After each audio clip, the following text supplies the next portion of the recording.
Bienvenue sur Netageo pour la deuxième partie sur le Tokyo Game Show 2011. Cette fois-ci on est sur le stand de Konami qui nous réserve plein de surprises. Mais la chose qui m'intrigue le plus particulièrement, c'est Love Plus version 3DS. Allez, on va checker tout ça, on est parti. On y va? Allez, va. New Love Plus pour 3DS a attiré de nombreux curieux. Pour ceux qui ne connaissent pas cette série, je vous conseille de regarder notre émission sur Léo 2011. Le principe est fondamentalement le même avec des graphismes nettement plus beaux et bien sûr en 3D. Il y a pas mal de nouveautés comme l'utilisation du motion sensor vous permettant de voir votre petit ami sous différents angles en fonction de l'orientation de la console. La petite copine virtuelle devient de plus en plus réelle.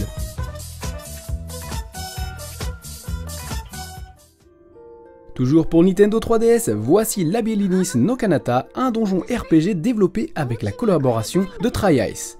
Dans ce jeu à l'ambiance particulière et au graphisme soigné, vous accompagnez l'héroïne dans un labyrinthe.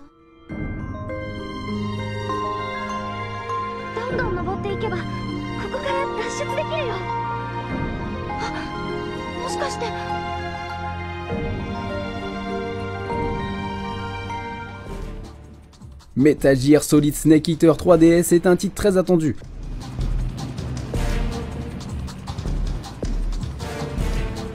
Graphiquement réussi, avec de nouvelles idées utilisant les spécificités de la 3DS. En revanche, au niveau contrôle, c'est pas simple, surtout la gestion de la caméra avec les boutons.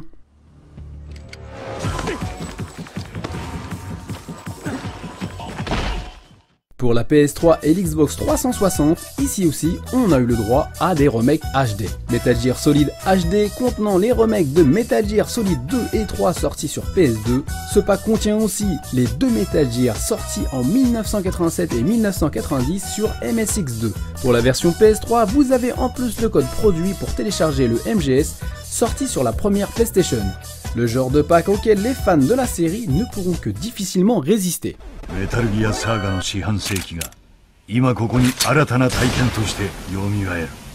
Pour l'occasion, le producteur Monsieur Kojima nous retraça l'historique de Metal Gear.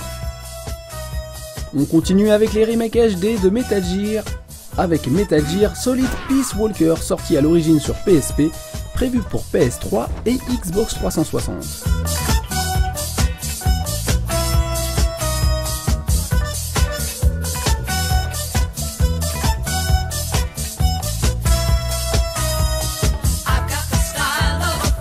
Chez Sega, nous sommes accueillis par Sonic et un poisson qui fait du kung-fu.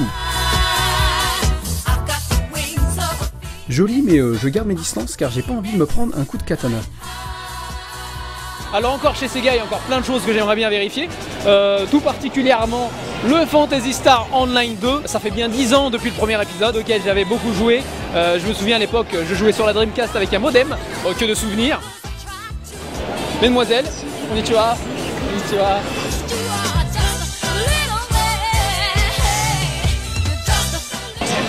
Donc voilà, on a un petit stand spécial pour Phantasy Star 2. Comme vous pouvez le voir, il y a déjà beaucoup de gens qui essayent. Donc on retrouve cette ambiance graphique, on retrouve cette ambiance graphique qu'on avait dans le premier épisode. Beaucoup moins yalita desu kedo. Beaucoup moins yalita desu kedo. Beaucoup moins yalita desu kedo. À force de prendre la tête au staff, j'ai pu tester le jeu. De bons graphismes conservant la griffe de la série. Le jeu est très orienté action et l'ensemble des actions sont disponibles avec la manette. Dans cette version aussi, vous pouvez à tout moment changer votre arme.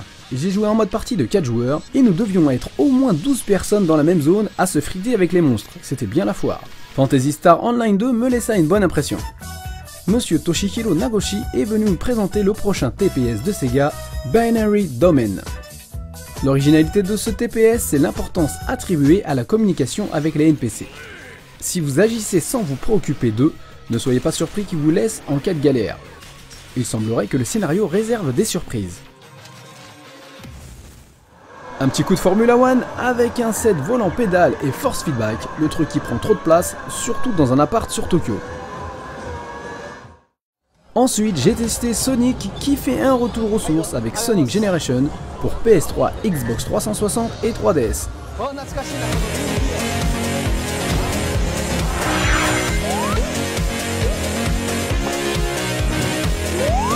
Franchement, ça fait plaisir de retrouver l'ambiance graphique du tout premier Sonic revu en 3D.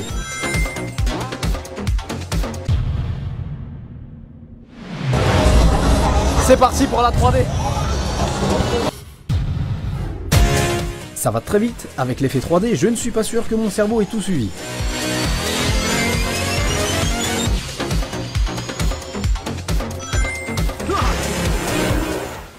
Pour PS Vita, voici Power Smash 4, adapté de la version PS3, mais avec de nouveaux éléments utilisant les particularités de la nouvelle portable.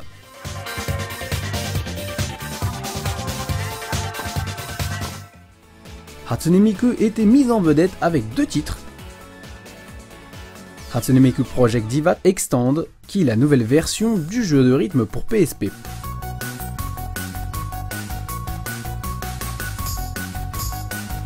Et Project Mirai, cette fois-ci pour Nintendo 3DS, où notre star apparaît au format Nendroid. Là encore, c'est un jeu de rythme.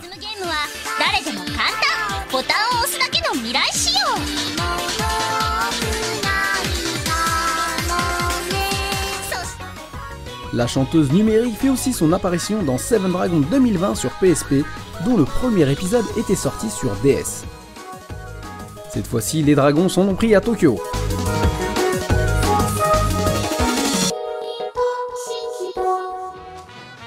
Voici Dizme Kaito, un autre jeu de rythme pour 3DS. Un bon petit jeu fun, une affaire à suivre.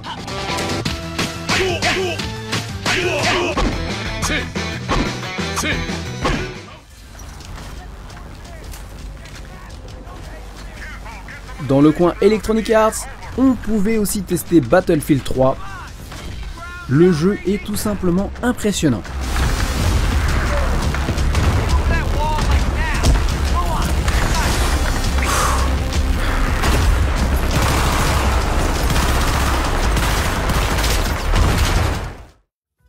Dans le stand Xbox 360, on présentait principalement des jeux pour Kinect. Ici aussi, on a eu le droit du Michael Jackson.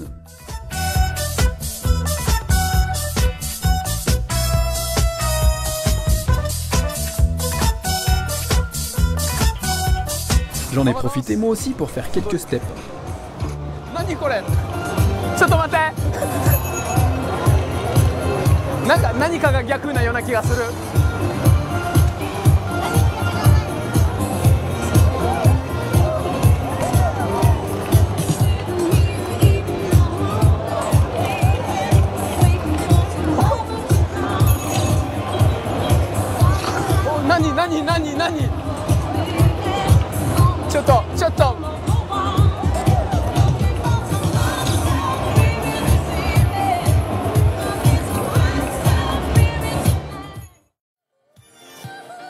On finit cette deuxième partie sur le TGS 2011 avec du pole dancing. A bientôt pour la troisième et dernière partie.